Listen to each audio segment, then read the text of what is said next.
boa noite a todos. Estamos informando aos seus seguidores que você iniciou um vídeo ao vivo.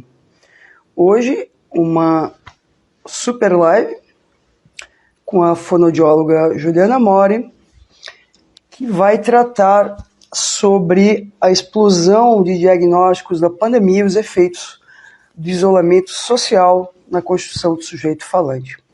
Boa noite. Eu vou enviar o convite à Juliana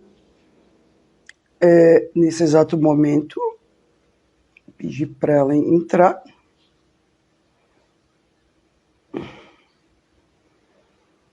Vamos lá.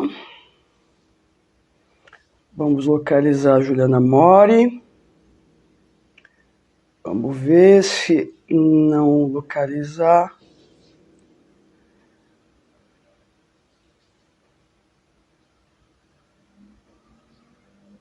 A gente reinicia a live.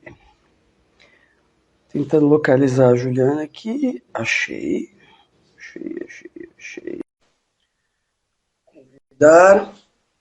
Convite enviado para Juliana Mori. Está entrando. Cadê? Você está sem. Peraí. Cadê a câmera? Oi, amor, tudo bem? Tudo bem. É que estava virado do lado de lá. Ainda bem que não era nada do lado de lá. Estava invertida a câmera. Então tá bem. Eu vou te apresentar, Juliana. Tá. Sim. Vou ler brevemente o teu currículo e o argumento que você fez para a live de hoje, tá? A Juliana Mori é fonoaudióloga, mestre e doutoranda em fonoaudiologia pela PUC de São Paulo, especialista em clínica interdisciplinar da primeira infância, pelo COGEA da PUC, especialista em fonoaudiologia nos transtornos psiquiátricos da infância pela Faculdade de Medicina da USP, membro do GT de Saúde Mental da Sociedade Brasileira de Fonoaudiologia, fonoaudióloga do Núcleo Pais Bebês, do setor de saúde mental, do Departamento de Pediatria e do Núcleo de Bebês com sinais de risco e saúde de sinais de risco em saúde mental do Departamento de Psiquiatria, ambos da antes da Universidade Federal de São Paulo. O computador está longe aqui. Membro fundador do AVER, grupo interdisciplinar. Tá? Bom, vou ler rapidamente o argumento feito pela Juliana para discutir a live de hoje. Repito, a explosão de diagnósticos na pandemia e os efeitos do isolamento social na constituição do sujeito falante. O que é preciso acontecer para que uma criança fale desde um lugar que lhe seja próprio? Qual a importância do outro e do convívio com outras crianças na estruturação psíquica e de linguagem? A pandemia do Covid-19 nos marcou para sempre. Um acontecimento da ordem do traumático que nos colocou imersos em vivências extremamente dolorosas. Há um antes e um depois de março de 2020. E é inegável a revisão que todos nós tivemos que fazer em nossas vidas. Mudança de rotina, reorganização do cotidiano, dos projetos de vida, da circulação social, da maneira de estar e fazer laço com o outro. Além disso, nos trouxe a privação de muitas experiências com consequências diversas na história de cada um. Certamente, para uma criança nos primeiros anos de vida, que está passando por um momento crucial na estruturação psíquica e de linguagem, isto não é sem consequências. No entanto, é preciso pensar de que maneira respondemos a essa contingência histórica para que não sejamos assolados por uma outra pandemia, nesse caso, a pandemia do diagnóstico. Amor, fala um pouquinho, Juliana. A Juliana também é incrível, eu também acho. Por isso que eu convidei ela para fazer a live. O que você percebeu na tua clínica sobre esses efeitos do isolamento social na constituição do sujeito nessas crianças? Contigo a palavra. Sim. Que bom estar aqui. Vamos ver se a gente se acerta aqui, né? Vamos junto. Ela vem em família hoje. Ela está aqui no quarto do lado, eu estou aqui na sala. Pois é. Vamos lá. Tô te ouvindo aqui 2 vezes. Mas o que eu acho que é importante é o seguinte, acho que como qualquer espaço de troca, qualquer lugar que a gente fale, a gente tem que ser tocado pela clínica para estar aqui. Né? E se tem algo que eu sou, e você sabe muito bem disso, e eu acho que as pessoas que me conhecem aqui também sabem, que eu sou uma pessoa, eu sou uma profissional que eu sou essencialmente clínica. Então a clínica me toca de um jeito que me faz trabalhar. Me bota no doutorado, me bota a trabalhar em um monte de lugar. Você que tá junto comigo, sabe o quanto o trabalho me convoca o tempo todo, dia e noite. Né? E não é à toa isso. Acho que tem questões minhas, mas porque eu sou uma pessoa extremamente sensível à clínica. E se teve algo que me movimentou, né? Eu acho que assim, a experiência traumática não foi só, eu não vou te dizer só do que eu vivi na clínica, acho que foi traumática para todo mundo, né? Eu, enquanto clínica, na hora que tiraram a possibilidade do contato humano, eu trabalho com crianças pequenininhas, né? De 0 a 3 anos, algumas mais velhas, mas com crianças, essencialmente, e ficar sem a possibilidade de estar na clínica com essas crianças e não saber muito por onde ir, por que caminho seguir, por onde fazer, foi algo extremamente angustiante para mim, né? Acho que isso é o primeiro ponto. Os clínicos, os professores, todo mundo que teve que lidar com essa situação e não recuou diante daquilo que nos foi posto de um jeito imperativo, passou por essa situação angustiante. Bom, isso é um ponto, isso aconteceu desde março de 2020, que a gente vem lidando com essa contingência que é histórica, que perpassou os caminhos de todos, né? Mas o que começou a acontecer depois de um tempo, depois de uns 6 meses, mais ou menos, que a clínica começou a urgir. As crianças que estavam do outro lado da tela começaram a apresentar já sinais. No período da pandemia, você ficou atendendo online essas crianças? Online. Pequenininhos. Online. A gente nem se conhecia ainda tão pessoalmente. Eu atendi online. Isso acho que é um tema de uma outra live. A gente passou muito por isso. Se falou muito disso, de que maneira que a gente podia atender crianças, né? Pequenas, tão pequenas. Que justamente aonde o corpo e a presença física é tão importante, porque eu trabalho com bebês, então eu atendia crianças de menos de 1 ano via internet, né? Então, onde a presença do corpo é extremamente importante, justamente porque está num momento de sustentação para essas crianças, onde a palavra só, né, não é algo que faz efeito de cara, mas você tem que estar presente, tem que estar junto para fazer valer a palavra ali. A gente foi tirado essa possibilidade e ficamos online. O corpo precisa crescer. O corpo está muito em cena. E de que maneira? A gente teve que reaprender, por exemplo, de que maneira que o corpo podia estar em cena na virtualidade. Né? Então, acho que isso é algo que já aconteceu. Então, justamente por isso, não dá para dizer, né, que é sem efeitos, é sem consequências na estruturação subjetiva e de linguagem das crianças, tendo passado por isso. Né? Foi algo que a gente não tinha tido antes. Né? E tendo passado por isso, a gente tem que ter um depois disso, né? Não tem como. Bom, é o seguinte, algo que eu acho que é extremamente importante. Espera aí que eu me perdi, que eu ia falar um negócio importante agora aqui. Não, mas assim, o que eu comecei a ver na clínica? Que eu lembro de uma cena clínica que foi muito importante para mim, onde os pais, eu estava com os pais na sessão, e o menino começou, porque uma das coisas que a gente fez muito atendendo online, para tentar estar presente, era talvez reproduzir um pouco daquilo que era vivenciado lá na cena e aqui comigo. Não no consultório. A criança, por exemplo, tinha um carrinho, aí eu dizia, olha, tem um carrinho aqui também. Então, algo de uma reprodução de espaços para que pudesse se compartilhar algo que era ali, o que a gente fazia ali, que era dos dois, então a gente tentava fazer essa reprodução.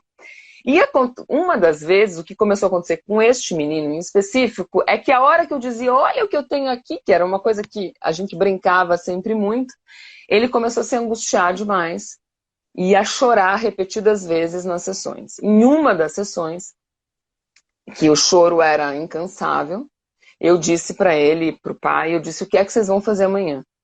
E aí ele falou, não, não sei, porque a gente vai ficar aqui, porque o mesmo se repete, a gente vai fazer igual todo mundo está fazendo todo dia, ficar em casa. Eu disse, mas eu preciso ver o teu filho, né? Eu falei o nome da criança, mas eu quero ver ele. E aí na sessão seguinte eu fui. No dia seguinte eu fui ver essa criança que estava precisando da presença do corpo, né? Claro que todo mundo se cuidou na pandemia, fez tudo o que era possível fazer, mas tem algo que estava ali em questão, e para quem trabalha com a clínica da primeira infância, que era, ou se perde de um lado e se perde do outro, assim, tem algo do arriscar da vida que era preciso que fosse feito por alguns para que a infância, para que aquelas crianças que estavam precisando de ajuda pudessem ter algum suporte para seguir adiante, tá? Bom, voltado isso, a gente não falou algo que eu acho importante, amor, que tem a ver com como é, por que uma criança fala, né? Depois a gente recupera isso, porque todo mundo tá assistindo, talvez não tenha, não, enfim, Não, a gente mas podia assim, retomar deixa isso. eu fazer a Não, deixa eu pergunta. só falar. Vai. Não, pera, só falar, deixa eu falar. E aí é o seguinte, não, deixa eu falar, Vai. deixa eu falar. Aí a Michelle fala um monte, comigo não, viu? Comigo quando ela fica quieta. Aí é o seguinte, as crianças chegaram, o que eu recebia não só dos pais, os pais desesperados com crianças que não falavam, tá? Com crianças que não olhavam, que não brincavam. Então, os consultórios de todo, não só meu, de todo mundo, deu um boom, né?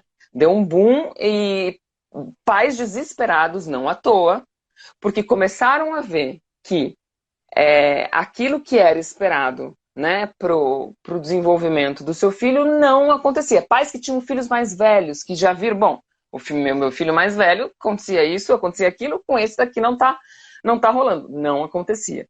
E aí, isso causou um desespero geral e todo mundo foi buscar o consultório, tá? E uma coisa que é importante também, que aconteceu muito na pandemia, que tem a ver com a intoxicação eletrônica, que é um outro tema, que assim, o Google virou parâmetro de todo mundo, né? Então, assim, o pai, naturalmente, quando tem uma questão sobre um filho, vê que não fala, vê que não faz isso, vê que faz aquilo, conversa com a mãe, leva na casa da tia, faz tentativas, leva num parquinho, depois tenta levar em outro lugar, vai viajar para ver se não está estressado, porque fica dentro de um apartamento, entendeu? O que não dava para fazer isso, e aí o que eles faziam? Buscavam no Google, no Dr. Google, bom, meu filho tem 2 anos, não fala, e daí o Google já completava, né? Pode ser autista, pode ser que ele tenha um transtorno não sei da onde, pode ser que seja isso. Então, assim, algo que os impasses, isso é importante, os impasses na constituição psíquica e de linguagem, na criança se fazer gente e poder falar a partir de um lugar que seja próprio, tá? Não é liso esse desenvolvimento. Todo desenvolvimento tem Isso diz impasse. não é linear. Não é linear, justamente, não é linear. Ele tem impasse, né? Ele tem uma coisa que vai mal, aqui não dá, nossa, nisso ele não está conseguindo. Só que você está num apartamento de meio metro quadrado, certo? Que a maioria das nossas famílias, né? A gente vive hoje em apartamentos e em lugares, isso é um outro ponto, nem todo mundo ficou nos apartamentos, mas assim, com uma circulação restrita, com contatos restritos, né? Com poucas possibilidades de troca com o outro, certo? Sim, é preciso lembrar o nome, né? O isolamento social isolou todo mundo. Claro. Então, aquilo que se resolveria ou que iria por um caminho na hora que esse impasse acontecia e que a gente podia trocar, aquilo virava por exemplo, a criança tem uma dificuldade de brincar com texturas. Ai, meu filho está com dificuldade de brincar com textura. O que a gente faz? Vamos tentar levar na praia. Você já levou ele não sei na onde? Tem um lugar ali no Sesc que tem um monte tem umas esponjas, veja se ele gosta. Aí, estas alternativas aconteciam, né, inclusive na escola, né, para que essa criança pudesse lidar com esse impasse. Com o isolamento social foi tirada essa possibilidade. E aí, justamente, os pais tinham poucas alternativas de procurar saber o que fazer com isso. E o Google, daí eu digo, acho que o Google foi uma ferramenta extremamente utilizada para poder saber o que fazer com a criança, para poder responder o que era aquilo, para poder dar possíveis diagnósticos e possíveis tratamentos para uma coisa que era um impasse da ordem da estruturação psíquica de qualquer criança. né? Agora, amor, a Acho gente que poderia pensar que o que some na pandemia é essa dimensão do terceiro, do outro social como um terceiro, muitas vezes. Porque eu queria que tu desse um exemplo, acho que é importante. Né? tá. Primeiro, né? O que acontece? Eu acho que um dado importante, porque quando os pais vão buscar o Google, né? E tu sabe que medicalização é o meu tema de pesquisa, de doutorado, inclusive, também, a questão da patologização da infância, a questão dos diagnósticos, mas tipo de impasses, né? Isso fora a pandemia, que se Tá. coloca, né, na construção de uma criança que faz com que ela, por exemplo, tenha atrasos ou não falhe. Acho que é a primeira pergunta. Porque o que acontece? Você vai ter aí Uhum. explicações genéticas, você vai ter Sim. explicações fisiológicas, você vai ter explicações. Eu já escutei, inclusive, nutricionais. Tá? Sim. Explicações é o que mais tem. Né? E os pais ficam, né, muito reféns disso. A Maria Itaquel tem uma frase bonita, assim, o pediatra diz uma coisa, o outro profissional diz outra, o outro profissional fiz outro, e chega uma hora que, percebe? A renúncia educativa acaba sendo a saída. Deixa assim que um dia se resolve. Deixa eu escutar um Ó, pouco sobre deixa isso. eu... Não, uma coisa super importante. Eu acho que a pandemia em si é o melhor exemplo de que a fala é um efeito. A fala e a estruturação psíquica de uma criança é efeito daquilo que ela viveu, né? Eu acho que ela derruba por si todas as teorias outras, né? Que tomam a fala como um comportamento, tomam a fala como algo da ordem do ensinável, do aprendível, de que aquilo é trans... Então, o efeito pandêmico que foi, as crianças não estão falando, e eu recebo, hoje eu tive uma reunião com uma escola, e a professora disse, tá bom, tá bom, tá bom, daquilo que eu estava falando, ela falou assim, Juliana, sabe por quê? Porque não é só tal criança que está assim, é metade da sala. Hoje eu tive uma reunião de manhã, entende? E já recebi ligação de coordenadores que me diziam, Juliana, não tenho mais como te encaminhar, certo? Porque é a sala, ninguém da sala está falando. Entende?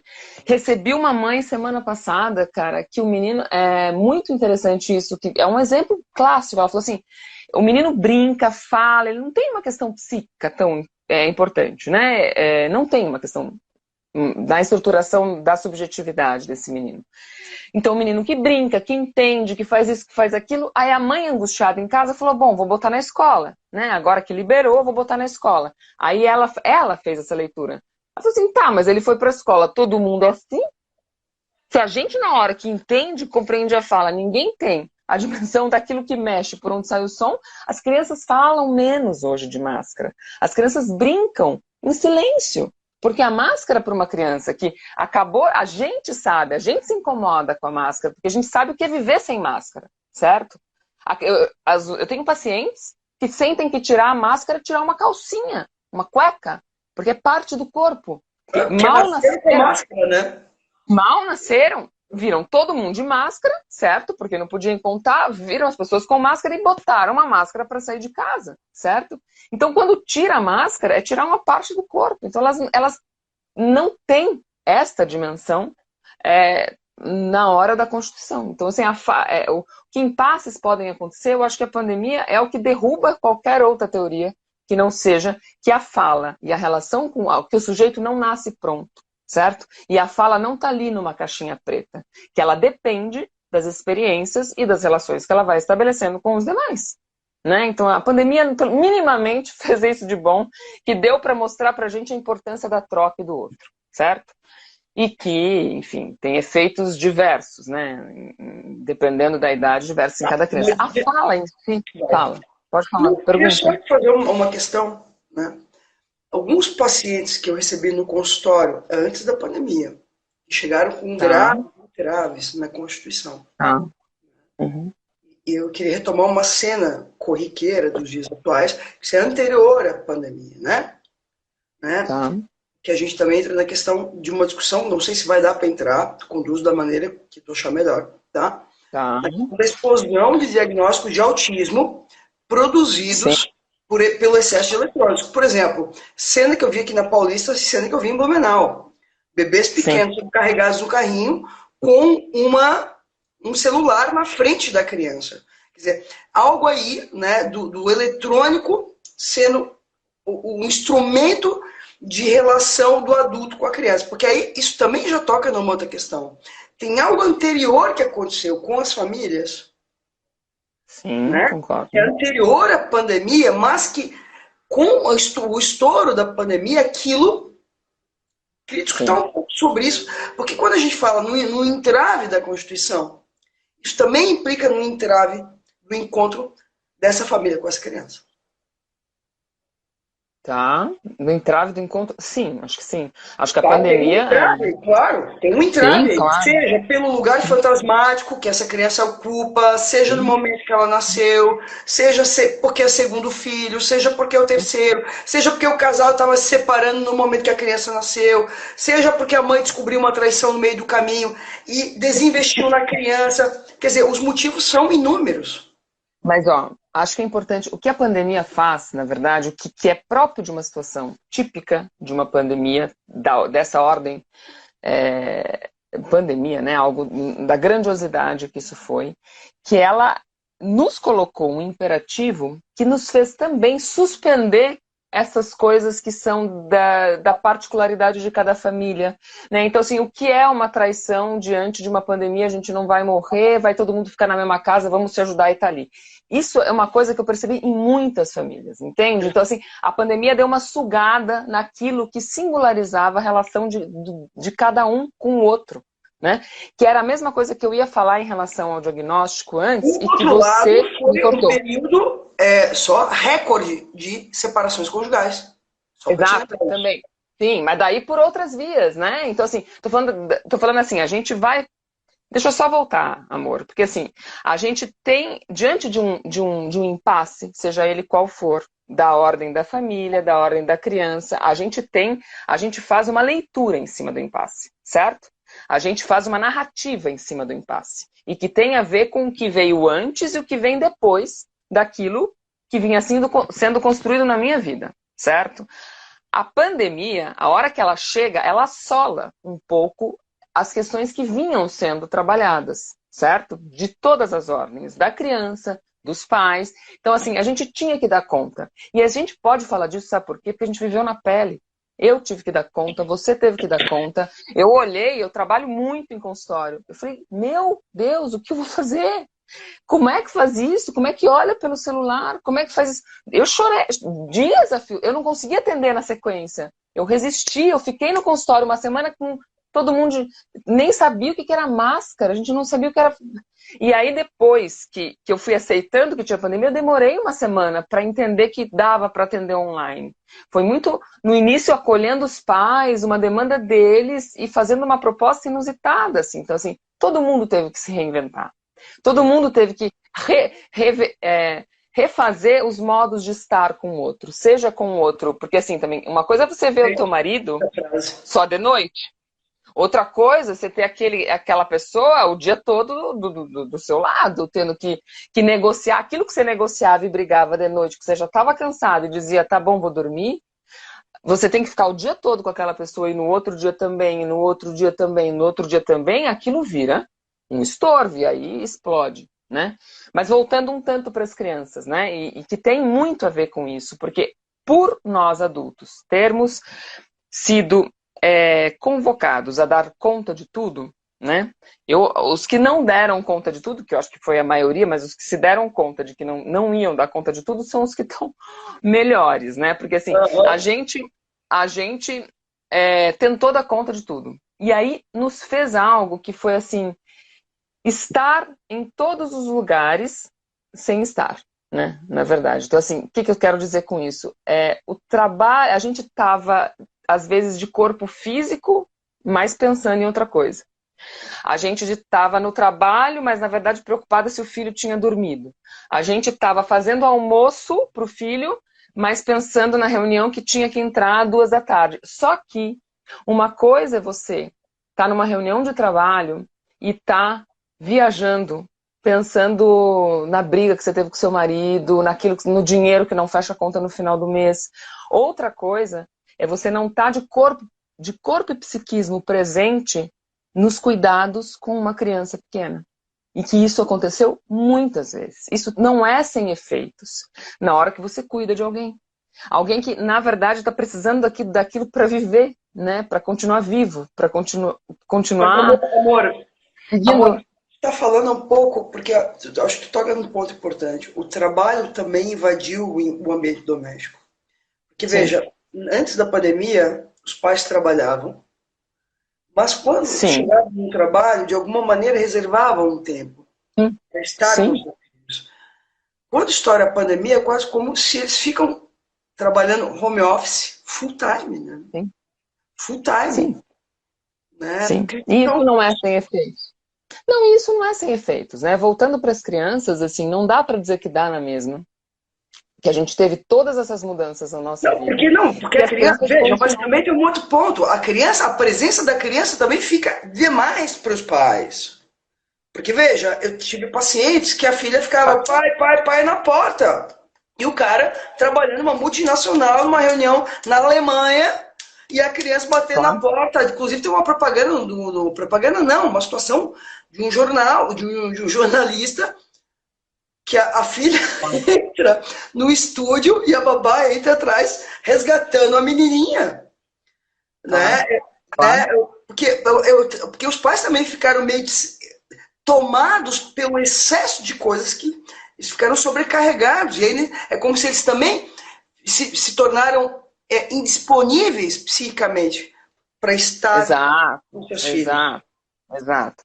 Então, mas é justamente, né? Só que isso pode ter consequências. A gente ficou indisponível psiquicamente para fazer quase tudo, certo? Só que para as relações, por isso os términos, para os trabalhos, por isso as demissões, né? Então, assim, a gente ficou psiquicamente saturado de tantas limitações e tantas faltas de arejamento, né? Porque a gente sai de casa e dá uma arejada. A gente não podia, a gente voltou a ficar em casa, enfim. Só que com uma criança pequena, isso não é sem consequências. Tá? Eu acho que é esse o ponto principal. A pandemia nos mostra, vou retomar isso, porque eu acho que essa é a linha da live que a gente tem, que tem quase que um recado que eu acho que é importante a gente transmitir nessa live. Né? Então, assim, por 2 anos, as crianças foram expostas a uma privação de relação. Elas foram expostas a pais que estavam saturados de estar com elas foram não expostas a experiências que são estruturantes na vida de alguém, Só um certo? detalhe, a Nina Leite chama essa experiência de não poder sair de casa de hospitalismo em domicílio, que foi o que essas crianças viveram. Sim. Sim, e o que a gente viu em Pode seguir, eu sou uma consultórios, e delas. que as professoras. Não, o que a gente viu em consultório e nas escolas foi o efeito disso. Então, as crianças que não davam conta, as crianças não conseguem falar, elas não conseguem acender uma posição subjetiva que possa fazer delas crianças com curiosidade para o mundo, curiosidade para o outro. O outro ficou meio assustador assim para elas. Então assim, a gente tem já o efeito disso, né? Então vamos pensar o seguinte, a gente fez um buraco dentro de nós com essa pandemia, certo? E todo buraco, toda situação traumática, a gente tem que bordejar isso de algum jeito, a gente tem que costurar isso na vida para continuar seguindo, certo? E isso demanda tempo. Você me perguntou dos diagnósticos. Isso demanda tempo de elaboração. Se não deu para pôr numa narrativa antes, a gente tem que botar agora, então. A gente tem que, a partir dos efeitos disso, a gente tem que ver como cada um. Nós perdemos a singularidade. Porque foi um imperativo que veio de todas as horas, inclusive na entrada na escola. Né? Porque algo que é decidido com cada família, bom, acho que é melhor ele esperar até os 3 anos, não, até os 2. Não, ele já vai para a escola porque eu preciso trabalhar.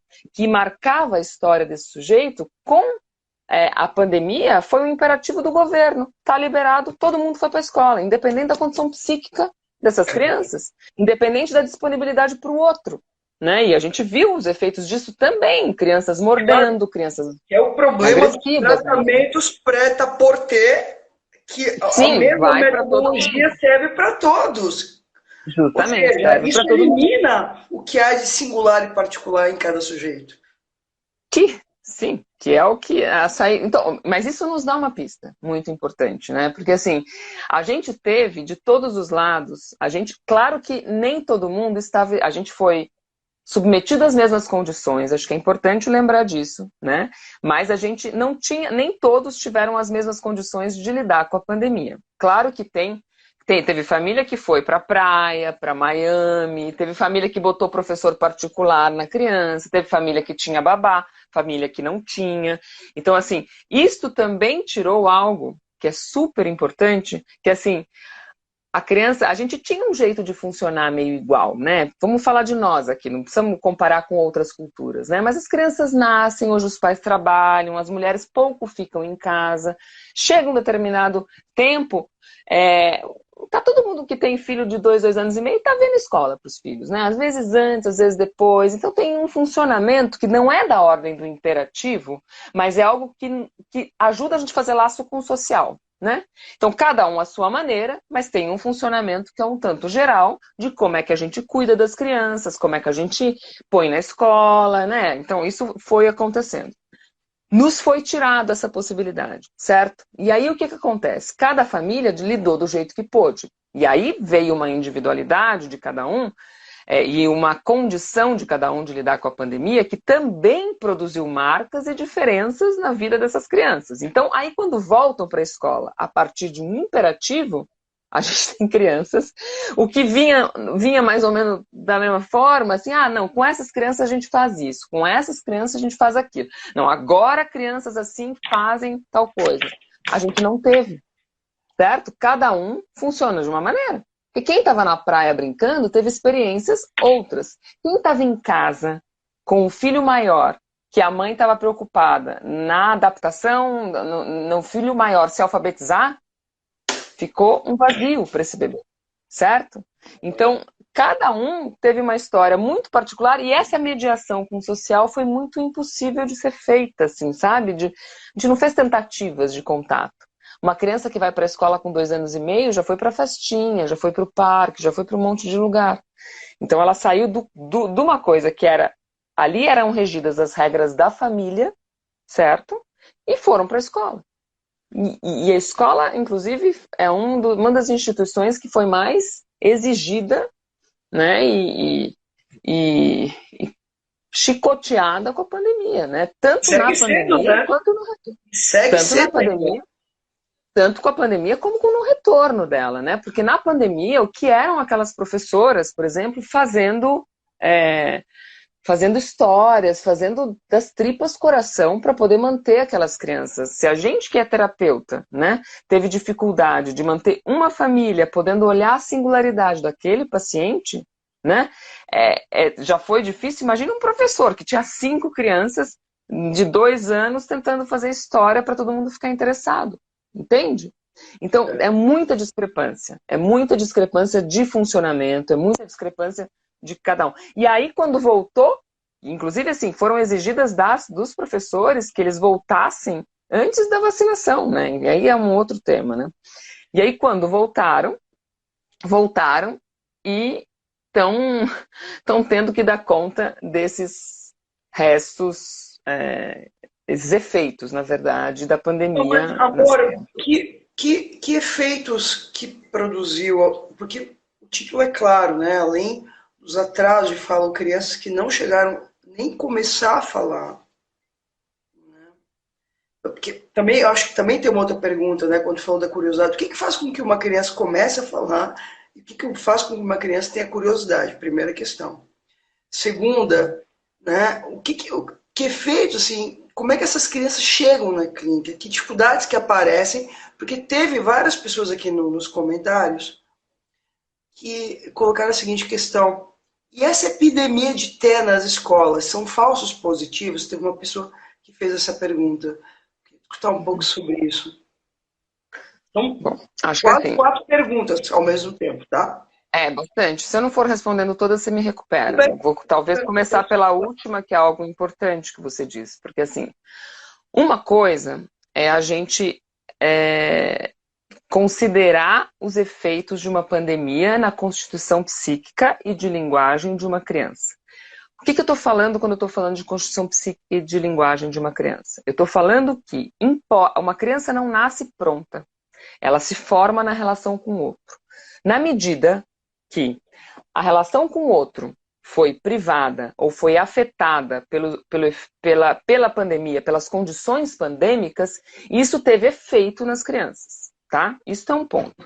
Agora, de que maneira que a gente dá contorno a isso, de que maneira que a gente trata disso, que são justamente os efeitos da pandemia na clínica e na escola, é o que vai nos direcionar para que caminhos a gente quer para essas crianças, entende? Porque assim, uma coisa é, bom, isso teve efeitos e a gente vai buscar um nome para isso e dar um diagnóstico de TEA, por exemplo, para uma criança que estava na pandemia, teve pouco contato, e aí na hora quando a gente tem pouco... Vamos voltar, que acho que é isso aí. Uma criança quando tem... Espera só uma coisa. Não. Deixa eu falar. Quando uma criança... Fica aqui a dica para quem faz live com a Michelle, que tem que fazer assim. Daí ela deixa eu falar. Uma coisa que é importante. Michelle, escuta uma coisa que é importante. Você me perguntou por que uma criança fala, tá? E por que uma criança tem curiosidade? Acho que a gente tem que voltar a isso, né? A gente pode se perguntar, para ficar mais fácil e traduzível para todos, o que precisa acontecer para que uma criança fale, né? É uma pergunta básica. O que precisa acontecer antes? Alguma coisa antes precisa acontecer para uma criança falar, certo? Ela precisa conhecer um outro, tá? Ela precisa se divertir com esse outro. Ela precisa trocar olhares com esse outro. Ela precisa que esse outro às vezes esteja, às vezes não. Ela precisa se interessar por aquilo que o outro está interessado. É quase um namoro, amor. É quase um namoro. Mas é um tanto parecido, não precisamos entrar nisso, mas é um tanto parecido. Agora, sim, mas é uma situação de enamoramento, né? Na verdade, o ser chega no mundo com um corpinho que tem. Que é o que a Cristina chama de prazer compartilhado, a Cristina Kupfer. Sim, e ele precisa ser apresentado para o mundo, né? Quando o mundo se resume a 4 paredes, né? E que ele fica submetido, a gente sabe disso. Qualquer pessoa e qualquer situação que está submetido às leis de uma pessoa só, né? O negócio não dá certo, né? Assim, a exposição à diferença é algo que é estruturante para o sujeito. Por isso que a escola é estruturante. Não é porque ela faz as crianças aprenderem. É porque a escola entra como um terceiro regulador dessa relação da criança com a família. Perfeito. E muitas vezes antes da pandemia, eu recebia crianças no consultório que a minha direção diagnóstica é bota na escola. Bota na escola, porque na escola a gente vai minimamente oferecer outras oportunidades para essa criança, né? Mais um ponto que a pandemia nos mostra, que a criança é fruto, é efeito, tanto a fala como ela é efeito das relações que ela tem. Só que ela teve isso de uma maneira reduzida, tá? E quando a gente tem isso de uma maneira reduzida, a gente tem pouca possibilidade de negociação com o outro, tá? E aí é onde é uma hipótese minha, tá? Quando eu falei da curiosidade, por que eu falei da curiosidade? Eu falei assim, e vou juntar com o destino que a gente dá para os atrasos que a gente viu de linguagem e relacionais. Porque assim,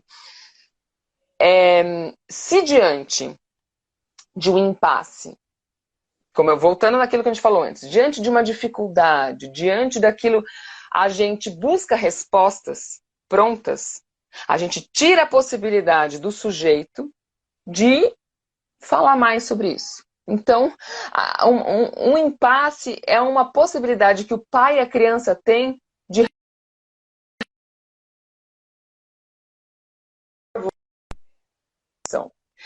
Qualquer impasse infantil é uma possibilidade do pai e da mãe e da criança se movimentarem na relação. Só que se diante do impasse, porque travou o teu vídeo nessa hora. Para mim, pausou aqui. Tá, para mim vai tudo bem. É uma oportunidade de movimentação. Certo. O impasse, a criança está indo numa série. Tem um impasse, as pessoas se voltam para aquilo e armam uma outra narrativa possível para aquilo. Tá? Se diante do impasse a gente busca uma resposta que nos faz parar, que lindo. Tá? Acabou. E é isso que o diagnóstico faz. E que assim, Se a gente considera que a pandemia teve efeito... Algo importante, o impasse é uma possibilidade de reinventar o encontro. Exato. Lindíssimo essa frase, lindíssimo. Porque o que tu está falando é, quando os pais buscam um diagnóstico, obtura esse furo que faz tudo se movimentar, fechando a questão. Ou seja, uma paralisia generalizada. É um horror isso. Sim, mas é um horror, mas isso que eu acho importante da gente poder transmitir nessa live minimamente. Porque assim, se diante dos impasses, que agora está generalizado, que é isso, os efeitos da pandemia, a gente buscar diagnósticos ou exigir da criança que ela se realinhe rapidamente às exigências sociais da escola e de todos os lugares, a gente vai criar problemas sérios para todos nós. Porque daí não vai ser só uma epidemia de diagnóstico, vai ser uma epidemia de diagnóstico que, de fato, vai produzir psicopatologias graves nessas crianças. Porque daí a gente não tem possibilidade de saída. Essas crianças precisam de tempo. Essas crianças precisam de tempo de elaboração de um trauma que não foi qualquer coisa. Eu tive uma coisa que me emocionou na clínica de um jeito ruim, mas que eu fiquei triste, pude fazer pouco com isso. Que foi o quê? Uma mãe que precisou parar a terapia comigo. E aí eu disse pra ele, eu chego a ficar emocionada, porque eu disse pra ele, pra mãe, eu disse assim, tá, então vamos pensar, não preciso contar o porquê, nem foi algo da vontade dela, mas, enfim, vamos pensar o seguinte, vamos trazer ele aqui, eu preciso falar com ele, eu preciso fazer, né, contar que a gente não vai se ver mais. A mãe disse pra mim, é um menino que está dentro de um quadro de TEA, tá? De autismo. E aí a mãe disse pra mim, Juliana, eu pensei muito, mas eu decidi, como você é muito importante para ele, eu decidi que é melhor ele não se despedir de você, porque ele já se despediu de tanta gente nessa pandemia, que vai ser mais uma... E eu tentei, não consegui dessa vez, mas mais uma perda.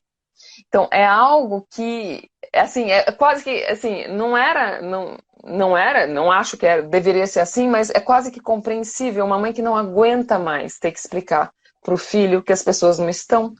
Então, um trauma deste porte, deste nível, não é sem consequências. Como é que a gente quer que as crianças respondam rapidamente?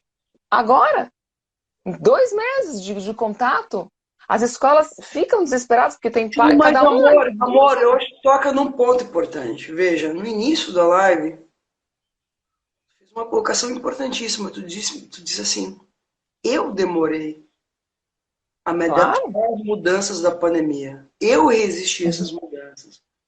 Mas veja, quando as coisas voltaram, todo mundo também resistiu, porque todo mundo precisa de um tempo, né, para poder reinventar uma vida e reinventar um modo de relação, reinventar um modo em tudo, com o espaço público, com o espaço privado, com o convívio e por aí vai. Agora, é interessante que, por que com as crianças, né, eu queria escutar um pouco sobre isso, assim, né, isso de alguma maneira não é respeitado, né, e mais, assim, a pressa é de quem? Porque, veja, tem vários professores aqui, inclusive, a Juliana vai dar aula na pós em Psicopatologia, Infância e Adolescência do Hospital Santa Catarina, em parceria com a Inês Catão, numa disciplina chamada Contribuições para uma Nova Psicopatologia da Infância e Adolescência, tá? E queria escutar um pouco sobre isso, assim, né? Os professores estão aqui e estão dizendo assim, gente, né, na última aula que eu dei, vou seguir dando amanhã e sábado, e tu vai pegar a turma na sequência, né, o pessoal, a Ana PC Bueno está aí, né, que é professora também, mas é psi também. A gente não sabe mais o que fazer, porque não são só os pequenininhos que estão com dificuldade. Claro. Veja, eu recebi adolescente que não conseguiu voltar para a escola. Claro. Eu recebi criança de 9 anos que não conseguiu voltar para a escola.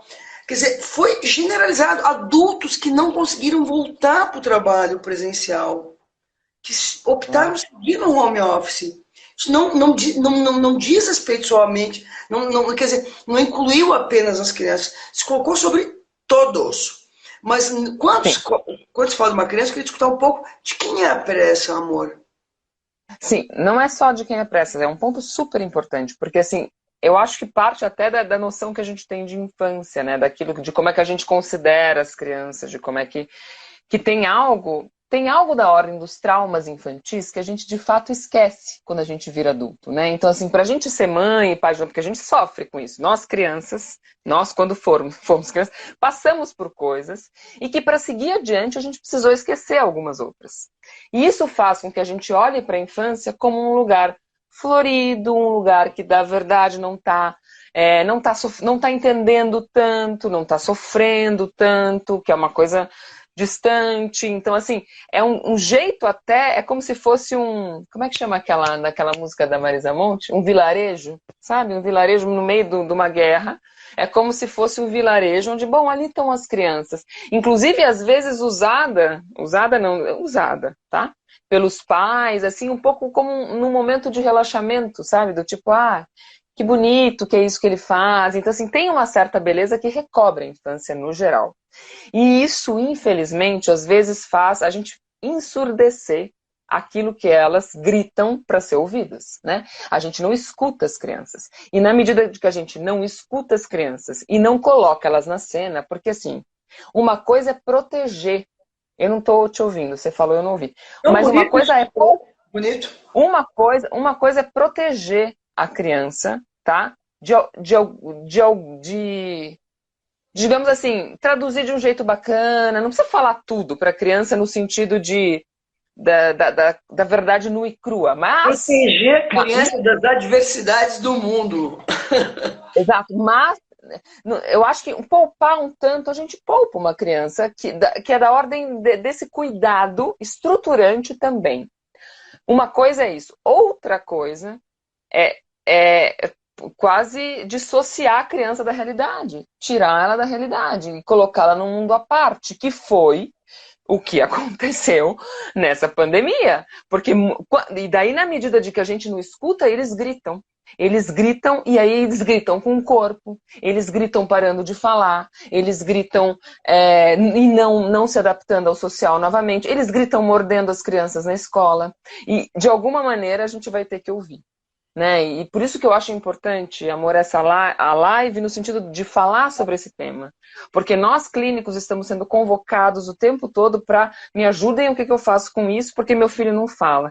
E para sair deste ponto e fazer valer aquilo que os pais, na verdade, é quase que assim, né? É que é difícil, né? Porque os pais também estão traumatizados e também estão numa condição de fragilidade imensa. Também perderam empregos, também, para além do filho assim, Mas perderam agora eu quero produzir uma atenção na tua fala. Antes da pandemia, o Esteban Levin publicou um livro chamado Infância Virtual. Que ele traz duas cenas. Veja, o Esteban Levin é um psicomotricista que você conhece, fazer supervisão com ele, inclusive, sabe disso. E que, veja, tem alguns livros importantes. Corpo em Cena, Clínica e Educação com as Crianças do Outro Espelho, que inclusive fui eu que fiz a apresentação desse livro aqui no Brasil quando foi lançado. Michele Câmeras. Uau! Qualquer dia você me passa teu contato, tá bom? Pra gente conversar. Tá bom, amor. Depois eu te dou autógrafo. Amor, escuta uma coisa. Mas, antes da pandemia, ele lança um livro importante chamado Infância Virtual, que ele conta uma cena que foi estarrecedora para mim. Uma criança, veja. Porque o que acontece? Quando entra em cena a questão dos eletrônicos, o que sai de cena é o corpo. Claro. Que vai produzir efeitos importantes na construção psíquica das crianças, porque você marcou bem, né, no início da live, o quanto o corpo, ele é, de alguma maneira, um cenário fundamental. Quando a Câmara fala, por exemplo, do estadio de espelho, ele vai falar tudo isso da erotização do corpo, da subversão do corpo biológico para corpo psíquico, é ancorado no corpo, tanto que os primeiros cuidados são cuidados corporais. A Lasnik vai falar da questão dos tempos da pulsão e por aí, sabe? Olha o que ele conta, para quem está escutando. Importante. Antes da pandemia, gente. acho que uns 5 anos antes da pandemia. Uma Sim, criancinha pequena, 6 anos, que viu um desenho que o super-herói voava e se jogou da janela do 8º andar para voar. Porque o que sim, acontece? Esse limite se constrói na experimentação do corpo. E sim, sobe de uma cadeira, desce uma cadeira, cai, não cai. E percebe? O corpo precisa estar em cena para organizar sim, os limites desse corpo na relação com o outro. Agora, quando sim, entra o eletrônico, sim. substituindo a presença do outro e a experimentação do espaço. Então, mas é esse o ponto e agora eu vou te cortar. Porque assim, Vai, quando o vai, eletrônico não pode entra. Não, perder. mas é uma coisa importante, porque qual é a questão? Quando o eletrônico entra para substituir, seja a relação da criança com um objeto, a relação da criança com o pai, a relação da criança com o corpo, a relação da criança. Quando ele entra em substituição a alguma coisa, aniquila o sujeito. Né? Porque com o sujeito a gente negocia, a gente está ali, a gente é vivo. Quando o eletrônico entra, e que eu vou ter que até que dizer uma coisa que vai um pouco na contramão de tudo que a gente falou, mas é que é evidência clínica. Eu tive pacientes, tá? Inclusive atendi ele hoje, né? Esse paciente que me emociona, o paciente e a posição dos pais, que com a entrada da pandemia, eles perceberam que o uso do celular, de fato, vinha ia ter que. Entrou de um jeito exaustivo na rotina deles. E eles tomaram a decisão. E aí o filho, tanto o filho como o pai e tal, começaram a tirar o eletrônico da vida dessas crianças, que são das duas crianças, e deles mesmo. E eles acabaram conseguindo, com isso, justamente, dar uma boa função para o eletrônico, porque o eletrônico vinha justamente na hora de conversar com o outro, na hora de falar isso, fazer um joguinho, assistir uma televisão. Então isso também aconteceu. Dá na mesma? Não dá na mesma, tá? Porque uma coisa é eu perder um jogo com alguém, eu perder o jogo com alguém e ele tá e eu ter que ficar brava, eu ter que fazer. Outra coisa é eu perder um jogo e dar um reset. E aí eu começo de novo, ninguém tá sabendo que eu perdi o outro. Então, assim, e você falou da clínica psicomotora, então, assim, eles ficavam craques em mexer os dois dedinhos, né? Mas dali a levantar e jogar uma bola e fazer outras coisas também não. Então, assim, eu acho que a questão é quando o eletrônico entra em substituição da relação dele com as coisas e com o outro. É aí que está a questão da intoxicação eletrônica. Que eu só queria lembrar de uma coisa importante, que não é só das crianças. O Dr. Google é uma outra intoxicação eletrônica, certo? Porque daí, diante das respostas que não são produzidas na relação com o outro, né, dessa narrativa que não é produzida diante do impasse, a gente também busca um outro que não é a tia, a vizinha, a avó, a mãe, para ligar para a tia, para a comadre e falar assim, escuta, meu filho fez cocô verde hoje, você acha que pode ser o quê? Ao invés disso, a gente também vai para um eletrônico e põe, meu filho fez cocô verde. E aí aquilo já... E aí o verde já aparece várias opções, Ele é assim, o que não tem a ver Hulk. com... Virou Que o não Hulk. tem Não, que não tem a ver com aquilo que aquele filho fez. E às vezes produz uma realidade, entende? O Claro. que eu acho assim, Não, no mas amor, geral. amor, não, eu acho que é pontualíssimo a tua colocação, porque de alguma maneira o que tu está falando é o doutor Google cada vez mais tem tomado o lugar, o trabalho necessário dos pais de ter construir um saber sobre o que acontece com o filho. Sim, Né? E é um trabalho necessário e que perpassa a história familiar, que perpassa a sua fantasmática, que perpassa o encontro conjugal desse casal, que perpassa o momento que as crianças são, que é um trabalho de formiguinha. E é interessante, né? Porque na medida, o que tu está falando também, de alguma maneira, é na medida em que se constrói um filho, também se constrói um pai e uma mãe. com Ali certeza. junto. Agora é interessante porque quando eu vou para o Google, eu perco o filho, mas eu também me perco como pai e como mãe. Ou Total, seja, porque o meu saber vai pro ralo. quem entra na cena aí para dizer o que acontece com ambos é o especialista. Então é interessante, Claro. porque a gente também poderia Não é estender. uma sobredeterminação, não é uma a gente não faz um recobrimento da cena que tem a ver com a história de cada um. Que tem a ver com a coletividade, com a escola de todo mundo. Então, assim, vai por... Porque que resposta que vai vir no Google? O que a maioria tem, né? Então, assim, perde-se a singularidade. E é disso que a gente está falando o tempo todo. E é para isso que a gente tem que olhar. A gente está falando da situação pandêmica, dos eletrônicos, tudo isso. O que tudo isso está fazendo? Está tirando a dimensão da singularidade de cada um e está colocando... O povo está vivendo em massa. Qual é a saída, gente? Vamos ouvir. Vamos reconstruir esses laços, vamos reconstruir essa história, vamos ver que tipo de marcas. A pandemia também não foi a mesma para todo mundo. Quem perdeu 20 pessoas, quem não perdeu ninguém, quem teve que ficar em casa, quem perdeu emprego. Então, assim, cada um vai ter que armar uma narrativa possível para continuar existindo, certo? Na vida diante da pandemia. Então, que os profissionais de saúde e as escolas possam caminhar nessa direção.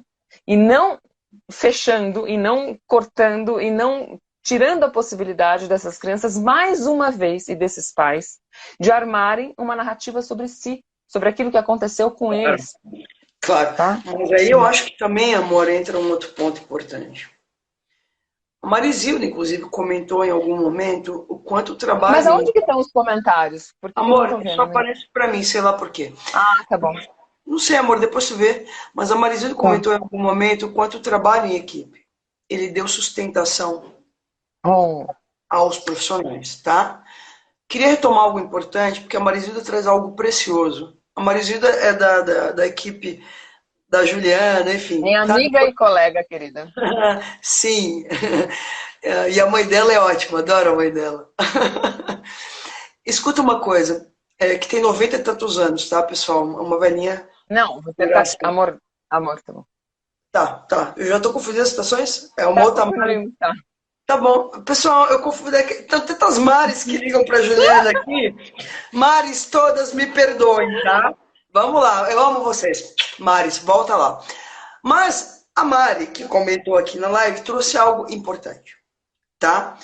Veja, na mesma medida em que o trabalho em equipe deu sustentação para o profissional diante de um momento de adversidade. Tá.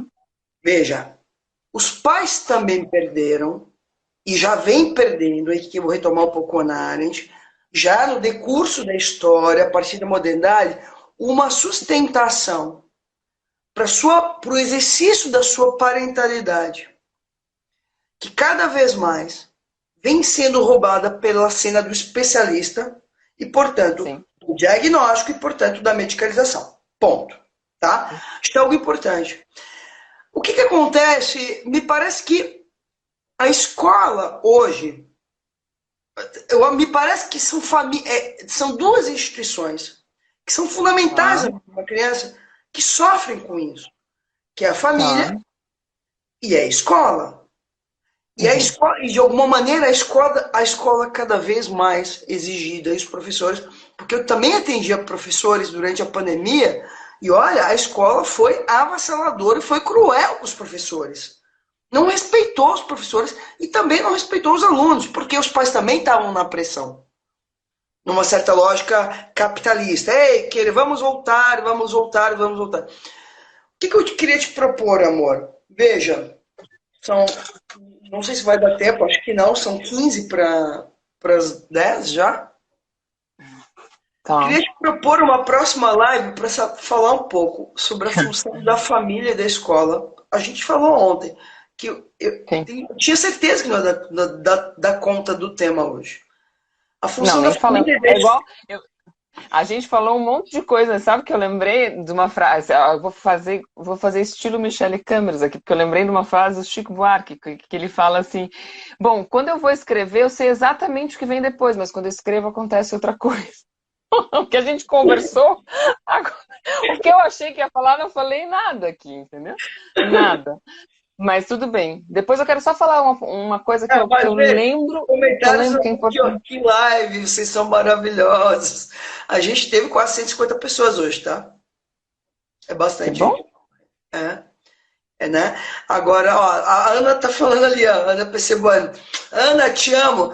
Importantíssimo falar da família da escola. Me parece que sim. A gente poder entrar um pouco mais nesse ponto, Porque, na verdade, foi a família, foi a escola, e segue sendo a família, segue sendo a escola, justamente as instituições que não sabem como conduzir as questões com as crianças hoje.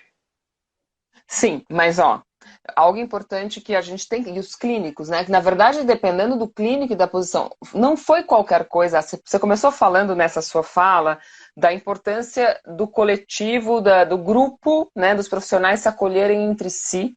Eu acho que eu vivi com a Mari, e isso foi extremamente importante. De fato, que é isso, a gente tinha perdido isso em qualquer espaço que a gente pudesse recriar isso. Isso foi importante.